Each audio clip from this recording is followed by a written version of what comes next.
Que coisa impressionantemente maravilhosa é a vida. Nunca se sabe de nada. Só é dado a saber que o que está para chegar faz parte do desconhecido.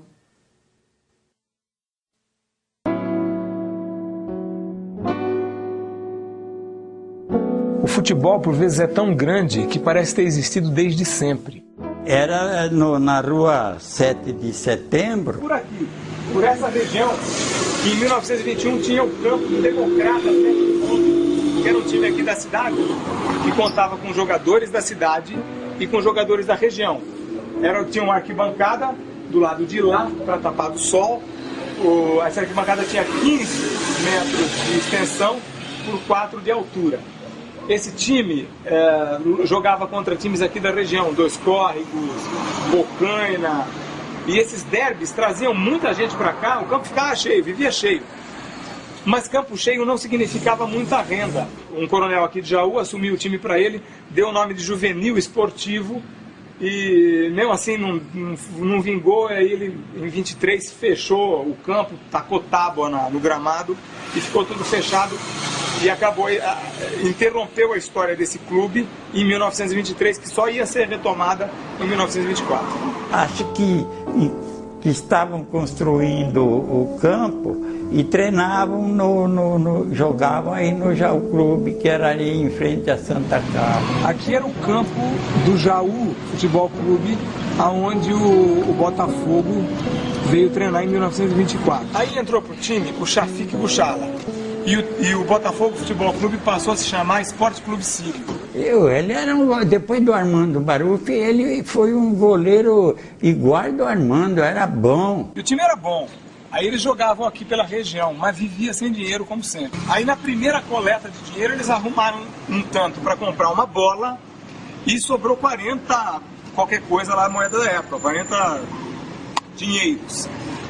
Muito bem, eles compraram a bola, mas esses 40 dinheiros continuavam 40 e nunca saíam disso. E eles treinavam aqui, jogavam bola aqui. A bola, muitas das vezes, saía daqui do campo e caía direto na casa de um toscano que era ali. Primeira casa, a segunda casa era um armazém. E ele morava, o toscano morava ali, o toscano era mocinho, aí, sei lá, esse negócio aí de furar a bola é porque a turma jogava a bola, entrava lá, achava ruim, né? Pegava na vidraça, sei lá, acontecia lá.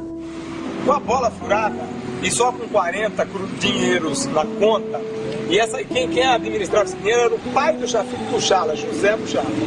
Eles não tinham dinheiro para mais nada. Aí o José Buchala pegou os 40 dinheiros e deu pro time e falou aqui, vamos pro bar e vamos beber esses 40 dinheiros e acaba logo com isso. Então, meu pai foi também um dos fundadores. Ele dizia que foi um que deu a primeira bola também ao 15, né? O Tiri era considerado um dos centros médios do interior, um dos melhores. Meu pai, quando eu saía jogar com o 15, quantas pessoas que eu encontrei que dizia que ele foi o melhor quarto zagueiro, que era centeráfuno, quarto zagueiro do interior, na época que ele jogava. Isso tudo era outubro de 1924. Foram pro bar São Pedro. Chegaram lá e todos reunidos, finalmente decidiram, depois dos 40 dinheiros bebidos, fundar o Esporte Clube 15 de Novembro de Jaú. O Hermínio Capabianca sugeriu que o nome fosse Esporte Clube 15 de Novembro de Jaú e que tivesse as cores verde e amarela. Mais que isso, que a camisa seria verde e a gola seria amarela. Nesse dia, nessa reunião do Bar São Pedro, estava fundado o nosso quinzão. 1924.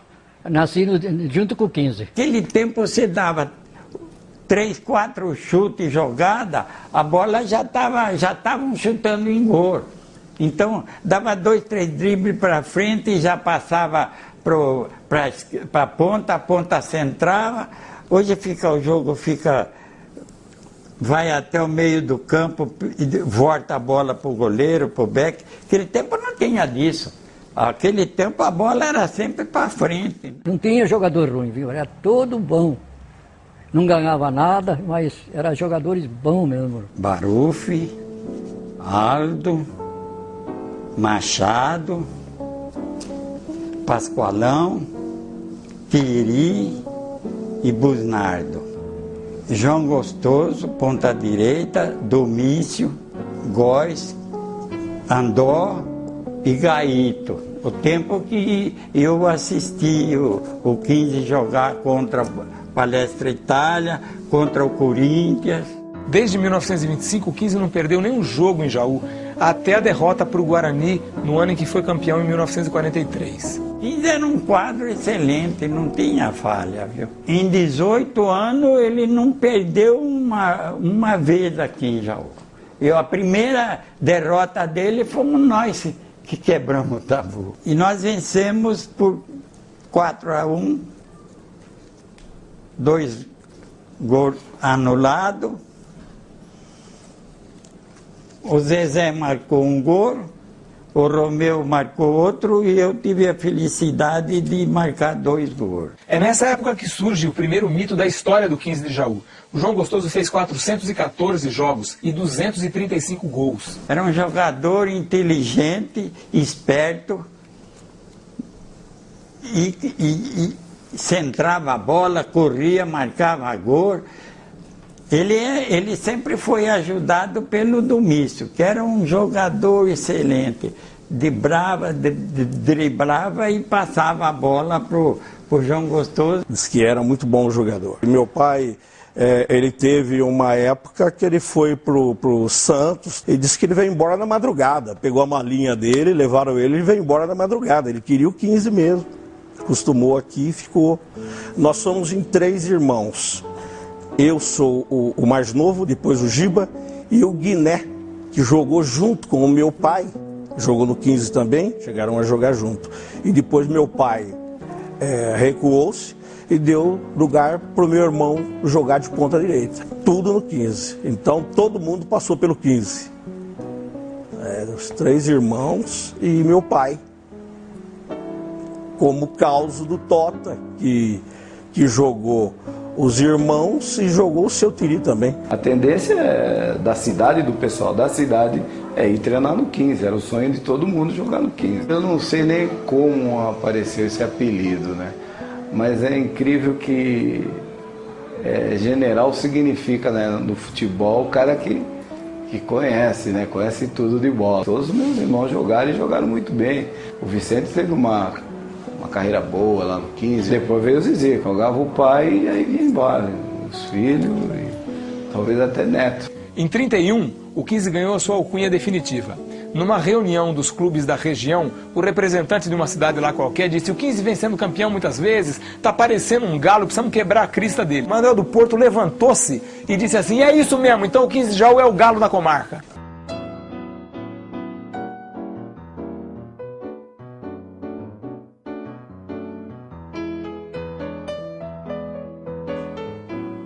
O mito Afonsinho vem andando pela Praça Roque Maitino.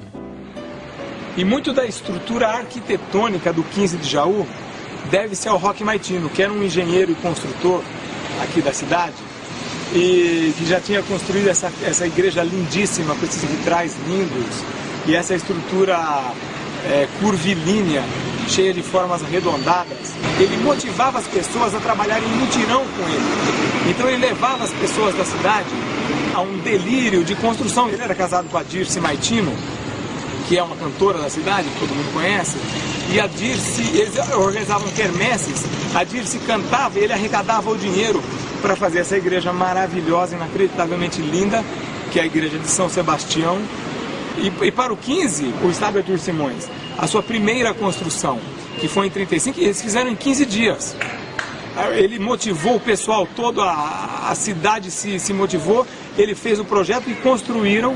E depois, quando precisou reformar em 48 para a época profissional do 15, para que o 15 pudesse disputar a segunda divisão da época, foi requisitado a complementar o estádio Arthur Simões, o velho Arthur Simões, para que desse condições de o 15 ter um estádio com capacidade suficiente.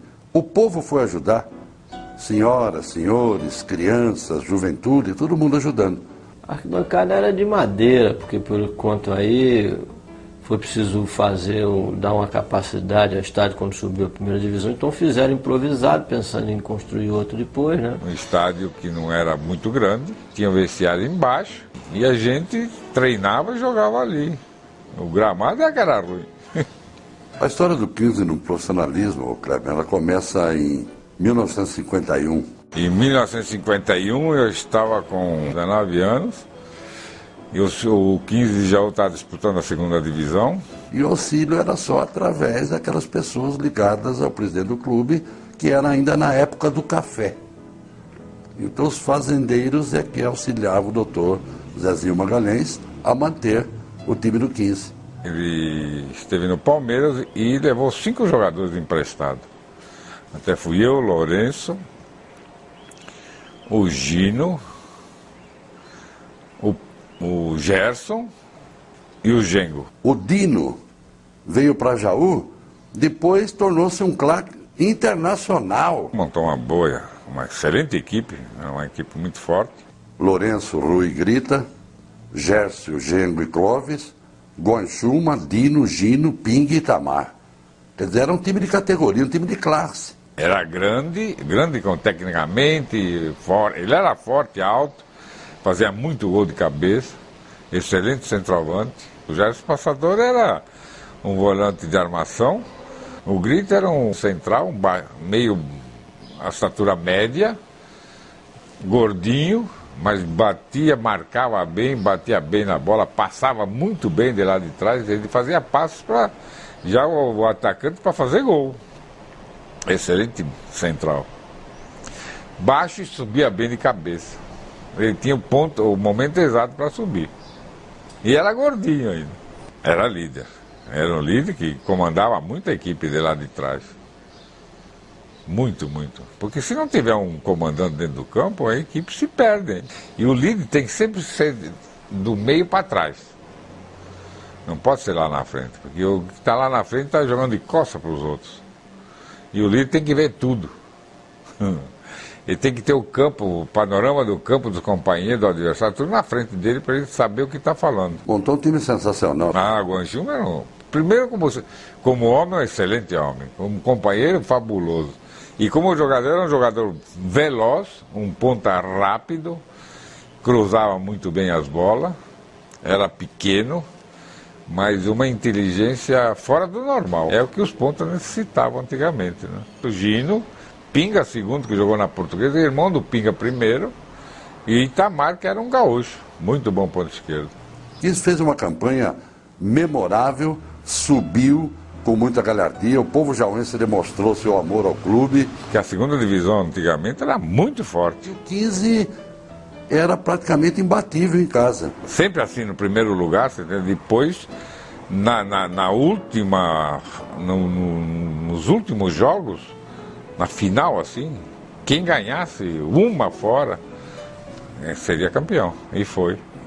Ganhamos em São João, na Boa Vista contra o São Joanense, 2-1.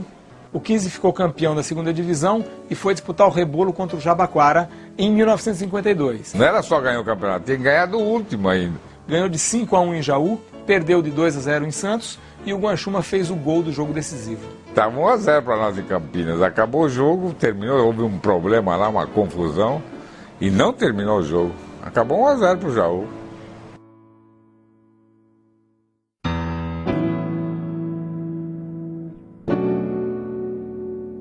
Fica nítida a predestinação do 15 para ser grande, porque no primeiro ano em que disputou a primeira divisão, o campeonato foi decidido em Jaú, no jogo contra o Corinthians. Nós fomos para Jaú de avião. Para começar, estádio lotado. O campo era pequeno. E o time do 15 Jaú era um time mais bem organizado. No início do jogo, nós saímos na frente, ganhando o jogo de 1-0, eu fiz o gol no Inocêncio, no canto direito dele. Mas como o 15 estava numa tarde inspirada, eles viraram o jogo para cima do Corinthians. O 15 já mereceu aquela vitória, viu? E tinha um belo time, né? Guanchuma, Nestor, Sila. A gente precisava chegar a ganhar o jogo para ser campeão. Para ser campeão antecipado, bicampeão paulista. Já era difícil jogar contra o 15 de Jaú, que tinha uma boa equipe. Jogar lá em Jaú se tornava mais difícil. Nós perdemos o jogo para o 15 de Jaú por 3-1. Mas o São Paulo perdeu para a Portuguesa aqui em São Paulo e nós ficamos bicampeão paulista. O Almir jogou marcando o Cláudio, Pinha, onde ele estava em cima. E o Servilho, central, marcando o Baltazar. Aliás, o Corinthians, desde que eu participei, não teve uma vitória em jogo, eixo certo. Antigamente, a marcação era de homem para homem. Cláudio e o Luizinho era que faziam a armação da equipe pelo lado direito. O Cláudio era o que organizava, né? Bom, ele era a maquininha do Corinthians. Baltazar, exímio cabeceador, as bolas eram alçadas na área para ele, que era goleador através dessas centradas do Cláudio para ele. Era a jogada mestra deles. E aquele dele foi bem marcado mesmo. 15 da defesa do 15 que anulou a nossa linha. Viu? O lateral esquerdo nosso era o Diogo, que era do Corinthians e como jogador emprestado não poderia jogar contra o seu time de origem. Então, numa emergência, num golpe de mestre para depois se concluir que foi, eu fui para a esquerda e deu certo. O homem era muito clássico, né? Jogava muito bonito, muito fino, muito estiloso. Não fiz nenhuma falta dele. Inclusive o terceiro gol foi do meio do campo, o Gelson deu um chute para frente, o Gilmar saiu mal do gol. A bola picou antes, encobriu ele, entrou e fizeram 3-1. E a bola, ao bater na entrada da área, encontrou possivelmente um morrinho artilheiro e encobriu o Gilmar, que saíram para interceptá-lo. E ele saiu e ficou olhando, mas como o ângulo de visão dele era de frente para a torcida, quando ele viu a torcida de pé... O frango do Gilmar foi. Jogou aqui, já veio com bexiga, com fogo de artifício para comemorar o campeonato aqui. E voltaram com tudo dentro do carro para comemorar em São Paulo. A história começa no começo dos anos 50. Nesses anos você tinha uma característica, né, dos campeonatos que eram mais gostosos. Os campeonatos eram por pontos corridos, né, que era todo mundo contra todo mundo. 15 subiu em 51, começou a disputar em 52. Teve aí uma campanha em 54, que foi o campeão do interior. Em 56, se não me engano, também. O 15 também era time bom, tanto é quando jogava aqui em Jaú, então era respeitado aqui, o 15 era respeitado mesmo contra os grandes. Naquele tempo jogava 2, 3, 5, jogava eu, Japonês e Almir, Fernandinho, Ribamar e Cutia. Depois jogava o Nestor, jogava o Hermes, Silas, Adão e Guanchuma. Ia varar no campo lá, pular a cerca lá e entrar no campo, de bravo as guardas lá e entrava pra dentro. Aí quando não tomavam as varadas. Né? Mas eu lembro do Aracito. Do trio final, o famoso trio final do 15 de Jaú, que era o Inocêncio, Aracito e Japonês. Desde garoto, desde 13 anos eu estava no juvenil, 15. Porque eu jogava num timinho de molecada, tudo garoto, sabe? Eu falei, bom, eu vou treinar no 15. Aí os garotos falaram pra mim, pô, se você vai treinar no 15, eu vou, porque lá tem possibilidade de você ir pro profissional. Mas que isso? Aí eu vou. Aí eu fui no juvenil, o senhor César mandou que voltasse. Falei, bom, então tudo bem. Esse time aí aguentou enquanto tinha dinheiro. Acabou o dinheiro, acabou o time, né? Já começou a sair um, saiu outro. Já começou a dar o desespero, né? 57, 58. Tanto é que eu não jogava mais. E o doutor Zezinho foi lá e pediu para me jogar, mais 2 anos. Eu pediu para jogar 1 ano, depois para jogar mais 1. Eu não jogava, nem salário não tinha. Eu jogava só para servir, né? Pediu para servir, eu sirvo, jogava. Depois, mal, acho que 58, apesar de ser um bom time. 58 era bom. Inocentes, Aracito Japonês, Fernandinho, Gilberto e Osni. Essa é boa. Depois vinha Guanchumba, Sormani, Cardoso, o Zezinho da Chiquita e Capelosa, o Adão. Nós escapamos de cair para a segunda. Então nós tínhamos 5 jogos para fazer e podia perder um jogo só. E de fato ganhamos 4 e perdemos só para o Palmeiras. Esses times como o Santos era fera, era muito entrosamento em Coutinho, Pelé. Uma vez na Vila Belmiro, eu marcando o Pepe, aquela que o Fiore falava assim, bola, Coutinho, Pelé, gol. Eu vi fazer e não deu para fazer cobertura. Ele pegou no meio do campo, eu estou marcando o Pepe lá. Pegou no meio do campo, pá, e pão, gol. Eu fiquei dentro da... O Pepe falou, você tá dando, vou fazer porque não dá nem para fazer cobertura. O Sormani entrou de ponta direita esse jogo aí. Mas o lateral esquerdo do Santos era o Feijó. Aí o Santos fez 2-0 em cima do 15, pá. Aí o Sormani virou, foi lá e pá, 2-2. Aí mexeu no vespeiro. Fica 2-0, tá beleza. Né? Não, ele acabou com o jogo. Esse jogo foi 6-2 o Santos. Num jogo contra o Santos, quem foi ao campo para ver o Pelé acabou vendo o Sormani. Que logo após a partida, naquele tempo era assim, ele é requisitado pelo Santos, é comprado no mesmo horário ali dentro do campo e embarca com o Santos. Aracito já estava junto. Nós começamos junto, né? Eu, ele e o Sormani. Podemos salutar em mim, fratelli. Alô, Jaú. Dito, Aracito e toda a companhia. Aquele abraço. Em 1959, foi o ano que o 15 caiu. Tinha um bom time, mas tem o fato que é considerado curiosidade, que o 15 nesse ano, apesar de ter caído para a segunda divisão, ele ganhou dos dois times que disputaram o supercampeonato. Foram o meu Palmeiras e o Santos. O 15 lá em Jaú ganhou dos dois. Os dois jogos foram 1-0. E nos dois jogos o autor dos gols foi o Graciano. O Palmeiras veio e hospedou-se no Hotel Jaú.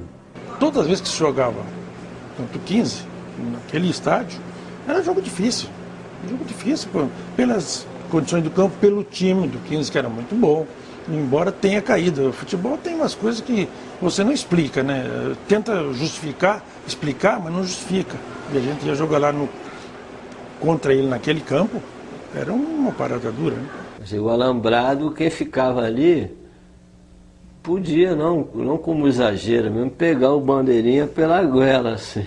Era um negócio bem engraçado. E o gol saiu numa jogada do Guanchuma, pela ponta direita. O Guanchuma era um jogador rápido, né? Se desse um espaço pequeno para ele, não podia dar espaço. Passou o pé por cima e penteou a bola e saiu correndo sem ela. O lateral foi, e ele voltou, pegou a bola e fechou na diagonal, fez o passe pro Graciano. Graciano saiu na cara do Valdir e tocou na saída. Graciano fez em mim. A bola que ele foi na linha de fundo cruzou, né? O Graciano era muito rápido, né? Sobrou ele, aquele ninguém que saía voando. Santos de Pelé. E me lembro de uma bomba que o Pepe chutou assim desse lugar que eu estou falando, que da risca do meio do campo, pouca coisa para frente, assim, uma bola que estourou na trave, assim, eu fiquei impressionado. Pepe era o canhão da Vila Belmiro. A gente não gostava muito de jogar em Jaú, primeiro porque o time do 15 de Jaú era muito bom, e segundo, que dentro de casa ele era quase imbatíveis, né? Eu me lembro que era um jogo importante. E o Aracito me marcava bem, danado, baixinho, mas grudava, e naquela época ele já saía por apoio. Nesse jogo, o Pelé não jogou. Eles fizeram uma marcação muito forte, principalmente no ataque do Santos e no Crioulo, né? O Pelé foi um gênio. O Pelé era... Olha, eles falam que a gente jogou muita bola, né? Nós, eu e outros aí. Ele estava na nossa frente, acho que uns 10 mil anos. Me considero um privilegiado porque eu vi de perto, durante 12 anos, as barbaridades que ele fazia. Ele era fora de sério. Não, ele não tem. Eu joguei contra ele, futebol de salão, que é o Kleber. Futebol de salão. A bola não pulava, ele dava chapéu, cara. Tinha 4 caras em Bauru. Ele dava chapéu. Esse jogo que nós jogamos em Bauru, perdemos de 5-1. Ele fez 5 gols. Não há igual, nem vai haver. Ele era bom. Só que aqui no 15, quando ele veio jogar, o japonês marcou ele em cima e não fez nada. Eu me lembro no dia seguinte de uma foto do japonês com aquela pose de back central assim, e uma foto menor do Pelé embaixo das pernas dele, assim, ele com aquela pose de xerife, de zagueiro central. Assim. O treinador do time era o Adãozinho. Ele juntou o time todo antes do jogo e disse assim: eu vou dizer 3 coisas que vocês devem fazer. Veja a sabedoria nata deste homem. 1. Se você tiver com a bola, devolve para quem te deu. 2. Se eles estiverem com a bola, chão. 3. Se o Pelé pegar a bola de costa pro gol, deixa ele. Nunca vi ninguém fazer gol de costas. Se ele se virar, chão nele. Zezinho da Chiquita, você que é o cara que vai dar o primeiro combate. Se puder, dá um biquinho no calcanhar dele, igual você faz com a gente aqui nos treinos. O Zezinho era um jogador que ele tinha múltiplas funções no 15 de Jaú. Ele jogava marcando Pelé, ele jogava de lateral esquerdo, jogava na meia.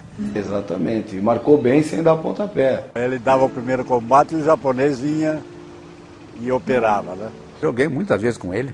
Ele era tipo Zezé Procópio. Ele entrava, o cara chutava, o cara saía mancando, não via ele dar. Ele ia pro cima da bola e no pé do cara, o cara saía mancando, saía fora e continuava correndo. A Chiquita era bom, moleque. Ele machucou 2 do Santos numa entrada só, no meio de campo. Os dois estavam tramando a bola, ele entrou e machucou os 2. Nem falta foi. Excelente. Excelente volante. O Chiquita era bom, rapaz. Esse era fera também. Esse sabia jogar, sabia meter a bola em qualquer lugar. Sabia mesmo. Dominava bem, chutava bem com qualquer pé, lançava bem. Era um craque, um jogador de futebol exímio.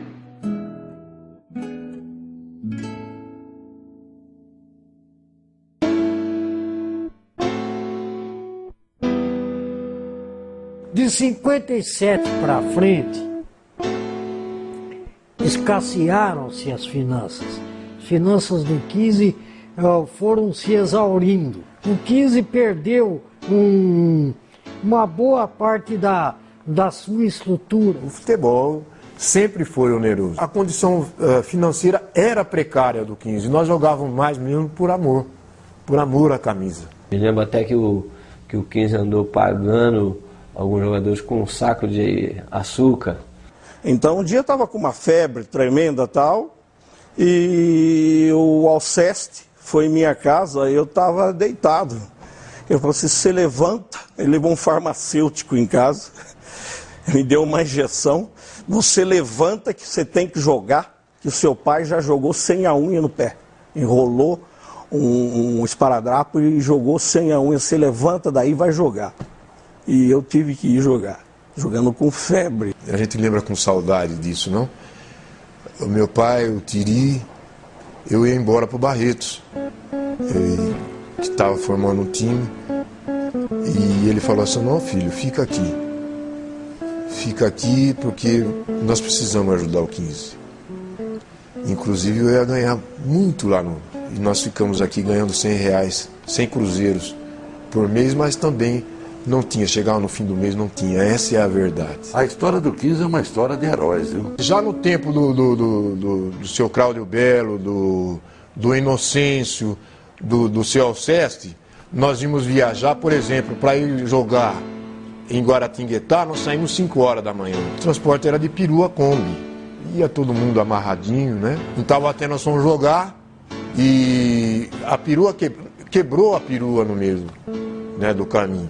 E então entrou, se apertou todo mundo, foi mais e nós entramos com um jogador a menos dentro do campo por causa disso. O pessoal, o ambiente, assim, a amizade, a fraternidade, a solidariedade dentro do grupo do 15 era muito grande, porque as dificuldades eram tamanhas que isso acaba aproximando as pessoas. O Afonso, ele era um menino e treinava até descalço contra nós. Só de calção ia pra lá ficar pegando bola atrás do gol, e depois eles davam uma colher de chá. Pra mim era o Adãozinho com aquele espírito maravilhoso dele. Me lembro que nas partidas que o Afonso jogou conosco, e quando alguém chegava porque o pessoal batia, né? Quando alguém chegava no Afonso e pegava, aí aquela defesa do 15 ficava brava, né? O Afonso era nosso dodói, era o nosso menino. Eu joguei 2 campeonatos aqui da 2ª divisão. 15 nessa crise, usando os jogadores daqui e tal, sem poder contratar, e ameaçado até de rebaixamento, um momento de dificuldade. Chegaram lá na concentração, era uma casa, uma república onde morava lá embaixo, naquela rua do Instituto, né? Ficava vendo as fotografias do Adãozinho, que nunca me saíram da memória. E aí chegaram o Cláudio, o seu Cláudio e o Alceste, que são essas pessoas admiráveis. Chegaram lá umas 2 horas e tal, para levar o time, e falaram comigo, tá, você vai jogar, vai entrar jogando e tal. E eu, por isso que é bom assim, começar cedo e tal. Eu, garoto, eu queria era jogar bola, Então eu me lembro de ter ido praticamente escoltado num Fusca alaranjado, subir aquela ladeirona para ir lá pro Arthur Simões, o antigo estádio Arthur Simões, cada um do meu lado, um grande apoio, né? Mas eu estava com a cabeça livre, com a cabeça limpa, queria saber de jogar bola.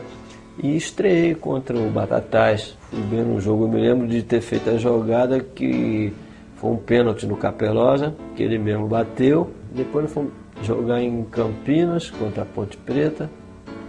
E eu me lembro de ter feito um gol também, porque isso foram momentos marcantes e tal. Até para mim mesmo foi uma coisa extraordinária. Nesse ano de 65, o 15 não subiu justamente porque teve pela frente o Bragantino, num jogo memorável, disputado no estádio Arthur Simões, que terminou num quebra-pau danado, com todo mundo indo parar na delegacia de polícia e o juiz hospitalizado porque apanhou por ter anulado um gol que o 15 fez no último minuto de um jogo que estava 0-0. Eu me lembro de um jogo que nós jogamos em Campinas contra a Ponte Preta e expulsaram 2 jogadores do 15, o meu irmão, o Tiri, e expulsaram o Ari. Esses jogadores pegavam grama, queriam comer grama, porque tinham sido expulsos injustamente. O juiz puxava realmente para o time que tinha mais condição. O 15 estava devendo para o sistema previdenciário, estava devendo para a Federação Paulista de Futebol, estava devendo para os jogadores, e o Laerte, com a cara e a coragem, aceitou o desafio. Para quê? Para não deixar o 15 fechar as portas, para não deixar o 15 morrer.